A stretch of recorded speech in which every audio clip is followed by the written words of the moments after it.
Students, आज की worksheet number है 28।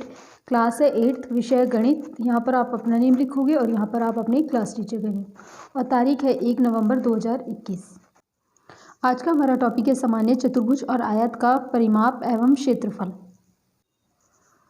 तो हम सामान्य चतुर्भुज और आयत का क्या फाइंड करेंगे? परिमाप और क्षेत्रफल। तो इसके लिए हमारे पास है, आज हम चतुर्भुज या विशिष्ट चतुर्भुज का क्षेत्रफल तथा परिमाप ज्ञात करेंगे। तो या तो हमारे पास चतुर्भुज होगा या फिर कोई विशिष्ट चतुर्भुज होगा।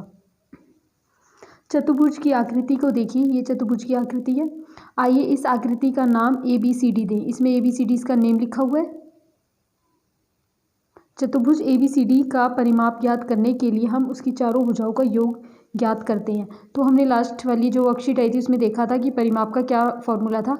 सभी भुजाओं का जो लेंथ थी, मतलब उसकी लंबाई थी, उनका क्या था? योग। तो इसका क्या फॉर्मूला होता है? चारों भुजाओं का योग। तो चतुर्भुज ABCD का परिमाप क्या होगा? AB ये वाली साइड है, AB में BC प्लस करनी है, CD और DA चारों को क्या कर देंगे? प्लस। तो AB की लंबाई कितनी है? 3 सेंटीमीटर, BC की है 4, CD की कितनी दी हुई है? 3 सेंटीमीटर और DA की 2 सेंटीमीटर। इन चारों को क्या कर देंगे? जमा कर देंगे तो हमारे पास आ जाएगा परिमाप 12 सेंटीमीटर। अब देखो इनकी इकाई भी होती है। जो हमारे पास भुजाएं थी उनके पीछे क्या लगा हुआ है? सेंटीमीटर।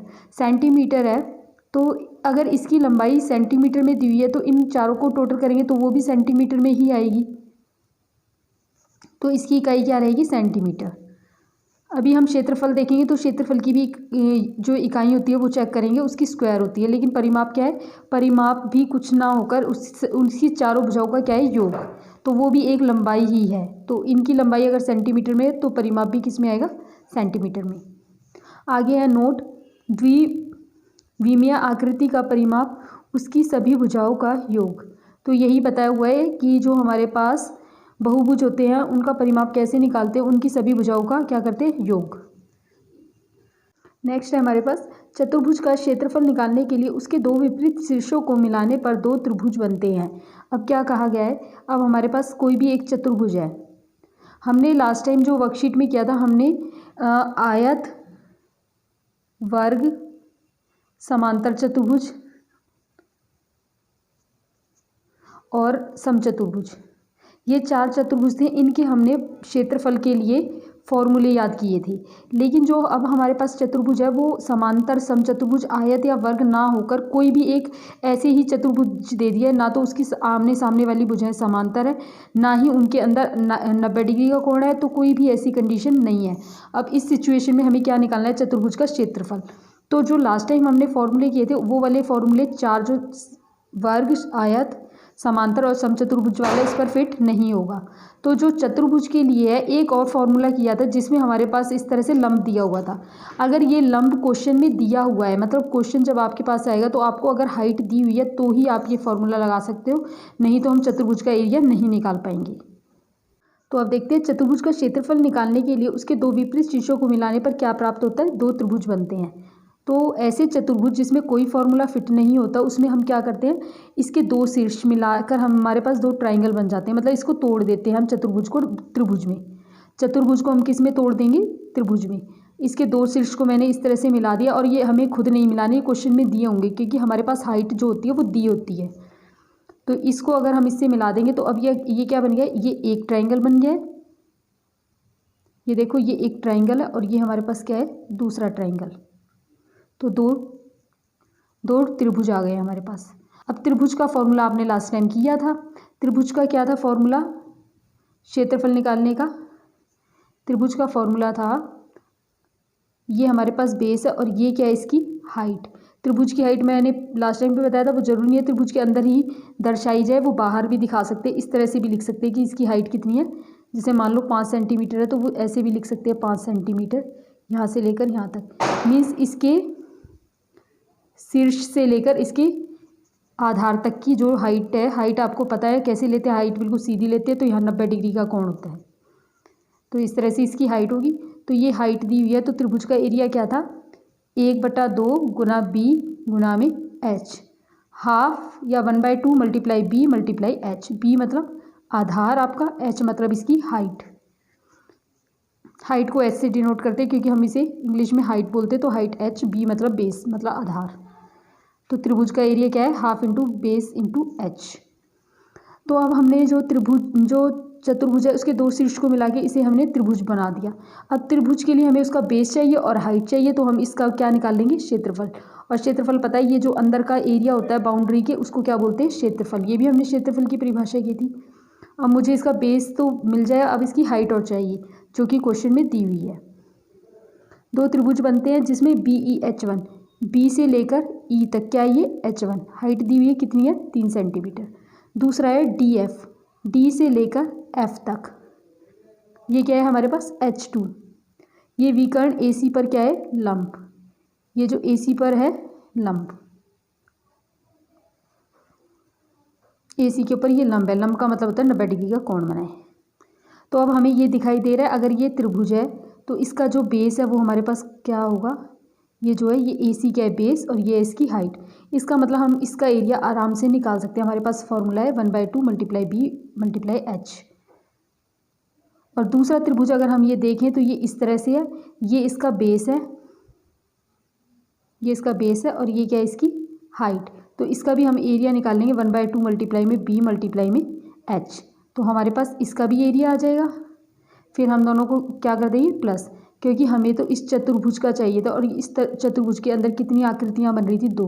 पहले इसका निकाला फिर इसका निकाला और दोनों को टोटल कर देंगे तो ये हमारे पास कंप्लीट का आ जाएगा। और ये अंदर का पोर्शन जो बाउंड्री से अंदर का होता है पोर्शन, वो क्या होता है, एरिया। तो हमारे पास क्या आ जाएगा, एरिया। तो अब निकालते हैं क्षेत्रफल चतुर्भुज ए बी सी डी। अब जो क्षेत्रफल निकालना है हमें वो ए बी सी डी का निकालना है, लेकिन हम ए बी सी डी का ना निकाल के किसका निकालेंगे, त्रिभुज ए बी सी। तो इस त्रिभुज का क्या नाम है, ए बी सी। आप इसको इस तरह से भी लिख सकते हो। क्षेत्रफल को इंग्लिश में क्या कहते हैं, एरिया, और एरिया को हम शॉर्ट में लिखते हैं ए आर। क्षेत्रफल को इंग्लिश में बोलते हैं एरिया। तो हम ऐसे लिख सकते हैं एरिया, ए आर मतलब एरिया ऑफ ट्राइंगल। ट्राइंगल क्या है, ए बी सी।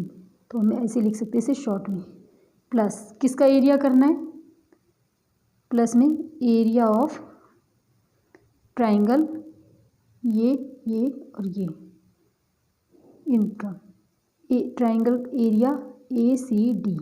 ये त्रिभुज को लिखने का तरीका होता है। अगर आगे छोटा सा ट्राइंगल बना देते तो ये हो जाता है कि ए सी डी क्या है, एक ट्राइंगल। अब हमें क्षेत्रफल निकालना था ए बी सी डी का, पर हम ए बी सी डी का ना निकाल कर दो त्रिभुजों का निकालेंगे और उनको क्या कर देंगे, प्लस। तो ये किसके बराबर आ जाए, ये त्रिभुज ए बी सी डी का कंप्लीट क्या आ जाएगा, क्षेत्रफल। तो निकालते हैं हम ए बी सी का। निकालने के लिए क्या करेंगे, 1/2 गुना में बेस। बेस की जगह हमें पता है बेस को किससे दर्शाया गया है इसमें, ए सी से। ए सी मल्टीप्लाई में एच क्या है हमारे पास, 3 सेंटीमीटर, नहीं तो उसका नाम भी लिख सकते हो। ये यहाँ पर क्या था, ए, यहाँ पर आपका बी लिखा हुआ है फिगर में। ए सी मल्टीप्लाई में बी सी, हम देखते हैं बी से लेकर ई, इसका नाम है बी ई। आप चाहो तो H1 भी लिख सकते हो क्योंकि हमने स्टार्टिंग में इसको H1 नाम दिया था। ये आ जाएगा पहले त्रिभुज का, और दूसरे का भी निकालेंगे इसी तरह से। तो 1/2 गुना में ए सी मल्टीप्लाई में H1 प्लस में 1/2 गुना में इस त्रिभुज को देखें तो इसमें भी आधार ए सी ही है, ए सी गुना में H2। तो 1/2 ए सी की वैल्यू हमारे पास कितनी है, ए सी की वैल्यू है 6 सेंटीमीटर और H1 की वैल्यू कितनी है, 3 सेंटीमीटर, प्लस में 1/2 गुना में 6 गुना में 3, फिर 1/2 गुना में ये वैल्यू कितनी है 6, हाइट 2 कितनी है, H2 कितनी है 2। अब इसको मल्टीप्लाई डिवाइड करते हैं। एक बार ये सीखने की ज़रूरत है आपको, इसके बटे में हम 1 लगा लेते हैं। अब आपको पता होना चाहिए अगर दो भिन्नों की हम मल्टीप्लिकेशन कैसे करते हैं, 2 या 2 से ज़्यादा की, बीच में किसका साइन है, मल्टीप्लाई का। अगर मल्टीप्लाई का साइन होता है तो क्या रूल होता है, कोई भी न्यूमरेटर अपॉन में डिनोमिनेटर है, न्यूमरेटर अपॉन में डिनोमिनेटर मतलब अंश बटे में हर। तो जब इनकी गुणा होती है तो वो गुणा किस तरह से होती है, ऊपर वाले को ऊपर वाले से मल्टीप्लाई करते हैं, नीचे वाले को नीचे वाले से। ये इनकी गुणा करने का रूल है।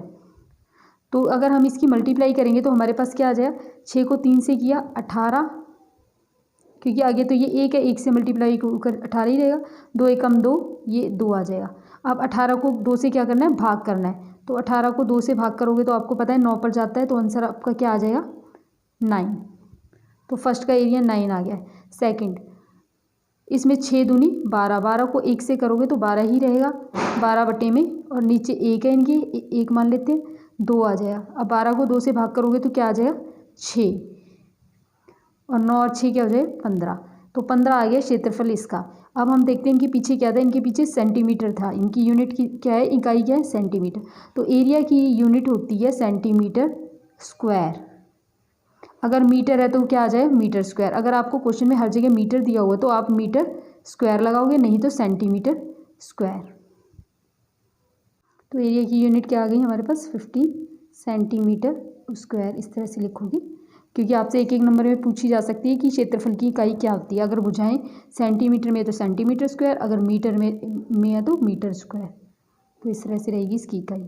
और परिमाप की इकाई क्या होती है, जो भुजाओं की, अगर सेंटीमीटर में तो सेंटीमीटर ही होगी। नेक्स्ट है सामान्य चतुर्भुज के क्षेत्रफल का फॉर्मूला। अगर आपको इस तरह की कोई भी आकृति आ जाती है जिसमें इस तरह से ये H1 और H2 डिनोट किया हुआ है,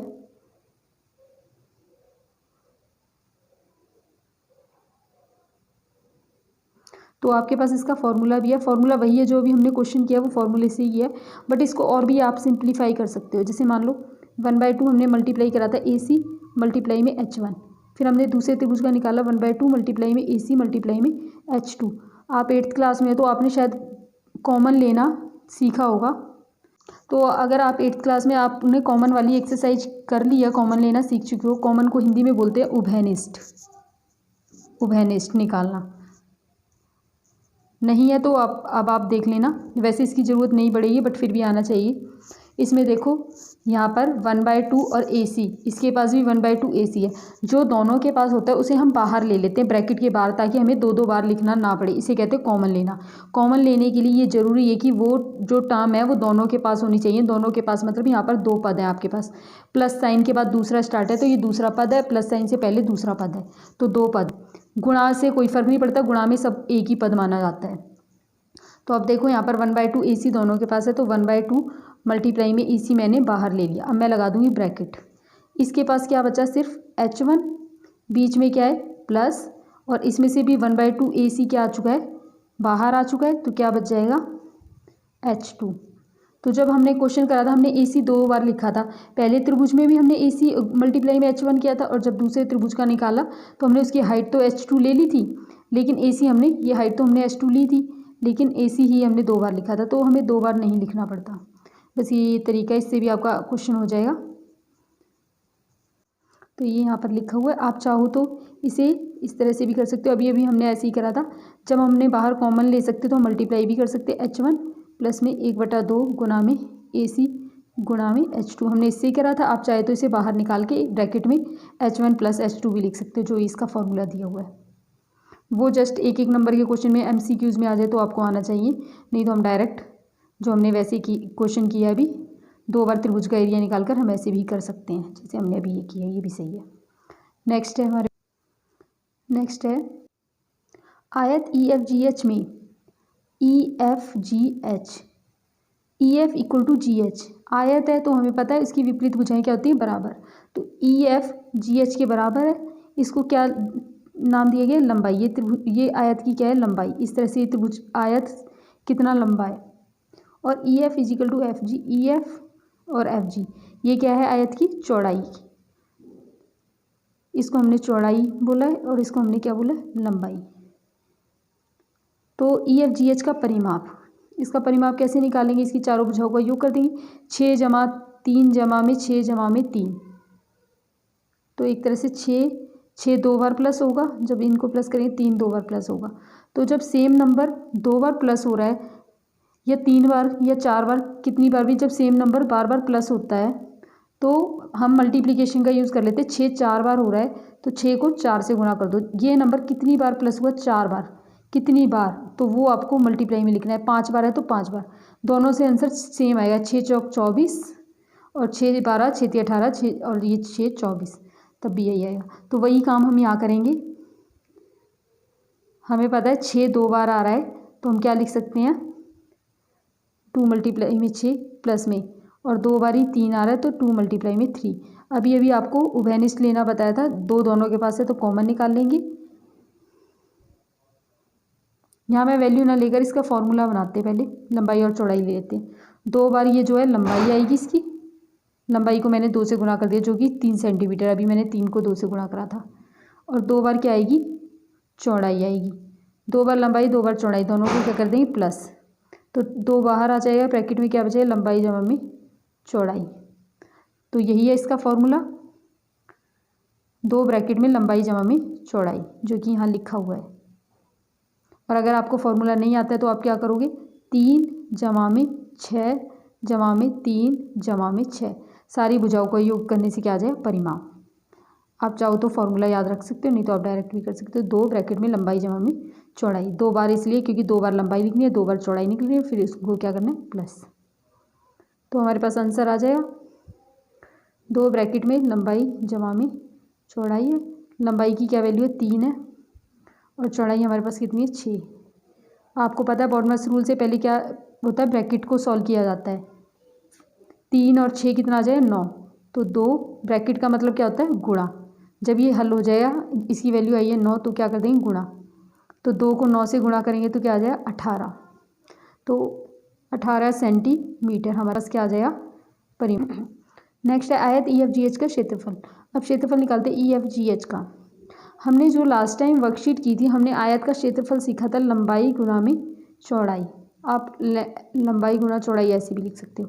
हमने वर्ग का भी किया था, वर्ग का था A² या भुजा का स्क्वायर, और आयत का क्षेत्रफल था लंबाई गुणा में चौड़ाई। अगर हम वो फॉर्मूला लगाते हैं उसके बाद मैं ये आपको एक्सप्लेन करूँगी कि ये यहाँ क्यों इस तरह से लिखा हुआ है। बाकी आपका काम सिर्फ इतना है लंबाई गुणा चौड़ाई करने का। हमारे पास लंबाई 3 है और चौड़ाई है 6। आयत का फॉर्मूला आपको आना चाहिए लंबाई गुणा चौड़ाई, तो 6 गुणा में 3। फॉर्मूला क्या आएगा, क्षेत्रफल का फॉर्मूला होता है लंबाई गुणा में चौड़ाई। लंबाई है 3, 6 3 18 सेंटीमीटर, सेंटीमीटर में है तो सेंटीमीटर स्क्वायर। ये आपको याद रखना है। क्षेत्रफल का क्या फॉर्मूला होता है, इकाई क्या होती है सेंटीमीटर स्क्वायर। अब हम देखते हैं ये ऐसे क्यों लिखा हुआ है। देखो ये जो रेक्टेंगल है हमारे पास आयत है, यहाँ पर इसमें 90 डिग्री का कोण बना हुआ है।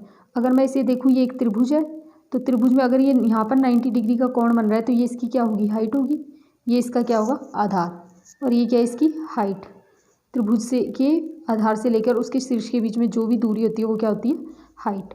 तो हमारे पास इस त्रिभुज का एरिया निकालने का ये तरीका है 1/2 गुणा में B गुणा में H। अब जैसे अभी हमने ऊपर वाले क्वेश्चन में करा था, तो हमारे पास ये फर्स्ट जो त्रिभुज बन रहा है इसका एरिया आ जाएगा इसका, क्योंकि इस आयत को भी हमने कितने भागों में बांट दिया, 2 भागों में। पहला त्रिभुज ये, दूसरा त्रिभुज ये। तो पहले त्रिभुज का एरिया हमने कैसे निकाला, 1/2 गुणा में 6 आधार गुणा में हाइट, ये आ गया। अब हम निकालते हैं दूसरे त्रिभुज का। ये पहले त्रिभुज का आ गया, फिर अब हम दूसरे का निकालते हैं। त्रिभुज को समझने की ज़रूरत है। इस त्रिभुज में देखो यहाँ पर 90 डिग्री का कोण है, तो अगर मैं इस त्रिभुज को यूँ देखूँ तो ये त्रिभुज का आधार हो जाए और ये त्रिभुज का हो जाएगा शीर्ष, और इनके बीच की दूरी क्या होती है उसकी हाइट, आधार से शीर्ष तक।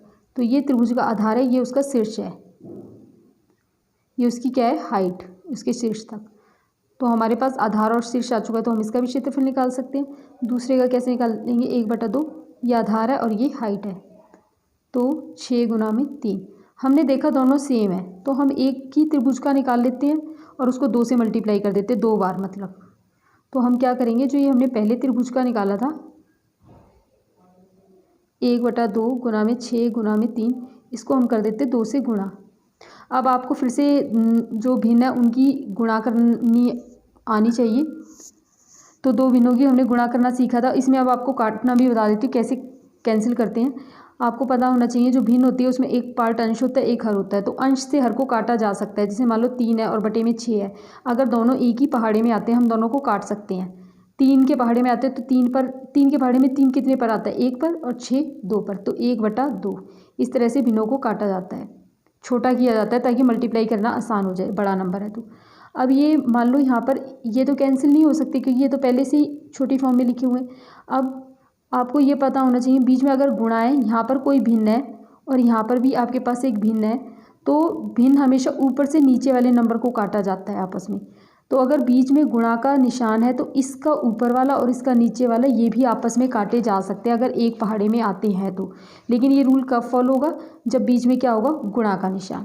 तो देखो 3 और 3 दोनों एक ही पहाड़े में आते, 3 के पहाड़े में 3 एकम 3, 3 एकम कितने पर आते हैं वो लिखना है। और ये 6 के पहाड़े में आता है तो 6 कम 6, 6 कम 6, तो सारा कट गया। हमारे पास क्या बचा, कटने के बाद जो यहाँ आता है उसको देखना होता है, 1 बचा तो आंसर आ जाएगा 1। तो इस तरह से कैंसिल करते हैं। कुल मिला के अगर हमारे पास बीच में गुणा का निशान है तो इस तरह से भी इसका ऊपर अंश और इसका हर भी कट सकता है आपस में। तो वही काम हम यहाँ पर करेंगे। देखो 2 भिन्न है हमारे पास, यहाँ पर ये 2 है, इसके बटे में 1 मान लेती हूँ, तो बीच में किसका निशान है, गुणा का निशान। अब देखते हैं 2 के पहाड़े में 2 और 2 कट सकते हैं, 1 पर आ जाएंगे, तो ये क्या बच गया यहाँ पर 6 और 3, तो आंसर आ जाए 18 जो कि हमारा पहले भी आया था। तो हमने क्या नोटिस किया, हमारे पास अगर फॉर्मूला है लंबाई गुना चौड़ाई, हम डायरेक्ट क्वेश्चन कर सकते हैं, बट इन्होंने ये यहाँ पर यही समझाने की कोशिश की है कि जो आयत है, आयत में जो विकर्ण है इसको 2 बराबर के त्रिभुजों में बांटता है।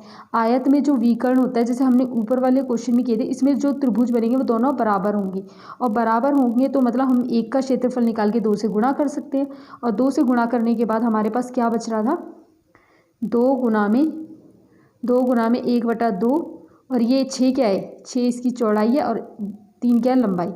तो ये हमारे पास 6 क्या है, लंबाई 1 और ये चौड़ाई, तो इसको इससे काट दिया तो हमारे पास लंबाई गुना चौड़ाई जो कि इसका फॉर्मूला है। तो कुल मिला के ये फॉर्मूला इसी से आया जो अभी हमने ऊपर क्वेश्चन किया था। बाकी आपको ये सब नहीं करना है, आपको डायरेक्ट फार्मूला लगाना है लंबाई गुना चौड़ाई और आपको ये क्वेश्चन करना है। आओ करें, अब प्रैक्टिस क्वेश्चन है। अपनी नोटबुक पर एक पेज लीजिए, अपनी नोटबुक का एक पेज लिया हमने, उसके शीर्ष का नामांकन कीजिए। जो इसके शीर्ष है इनका नाम देना है ABCD, आपको इस तरह से नाम देना है, तथा सभी भुजाओं का माप ज्ञात कीजिए। और आपको इसकी सभी भुजाओं का क्या ज्ञात करना है, माप। तो आपको एक पेज कॉपी पर ऐसे छाप देना है, बाकी आपको अपनी नोटबुक का रियल पेज लेना है ABCD, क्योंकि नोटबुक का पेज नोटबुक पर तो पेस्ट होगा नहीं क्योंकि वो बराबर होगा। तो आपको एक पेज ऐसे ही पेंसिल से ड्रॉ कर देना, छोटी सी फिगर, लेकिन उसकी लंबाई वो लिखनी है जो आपकी नोटबुक के पेज की, आपको नोटबुक का पेज मेजर करना है, उसकी जो भी चौड़ाई आएगी वो यहाँ लिख देना, ये लंबाई यहाँ लिख देना, क्योंकि नोटबुक का पेज कैसी आकृति का होता है, आयत आकृति का। आगे क्या है नेक्स्ट क्वेश्चन में, इसमें बस यही करना था। नेक्स्ट क्वेश्चन है उसी पेज का परिमाप और क्षेत्रफल ज्ञात कीजिए। तो ये पेज है, मान लो इसकी मैं भुजाएं ले लेती हूँ, मान लो आपके मेज़र करने के बाद ये आई है 16 और ये आई है 10 सेंटीमीटर और ये आ गई 16 सेंटीमीटर। तो परिमाप क्या होगा, परिमाप का फॉर्मूला होता है 2 ब्रैकेट में लंबाई जमा में चौड़ाई। लंबाई कितनी है हमारे पास, लंबाई आई है 16 और चौड़ाई कितनी हमने ली थी 10।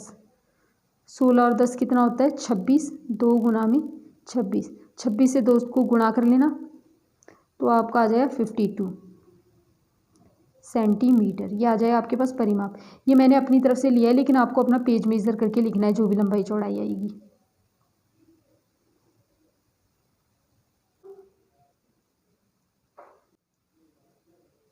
हमने एक पेज लिया जिसकी लंबाई और चौड़ाई हमने ली है 16 और 10। तो मैंने मान लो लंबाई ले लिया 16 सेंटीमीटर, चौड़ाई ले लिया 10 सेंटीमीटर।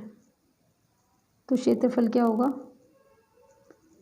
लंबाई गुना में चौड़ाई जो कि आ जाए 16 गुना में 10, मल्टीप्लाई करेंगे तो 160 सेंटीमीटर में है तो सेंटीमीटर स्क्वायर, क्योंकि हमने सेंटीमीटर में लिया था। और आप भी स्केल जो यूज़ करते हो वो सेंटीमीटर से ही मेज़र करोगे, सेंटीमीटर में पेज की लेंथ। तो ये हमारा क्वेश्चन हो गया है। अगर आपको ये वर्कशीट समझ आई है तो मेरे चैनल को सब्सक्राइब करें और मेरे इस वीडियो को लाइक ज़रूर करें। Thank you.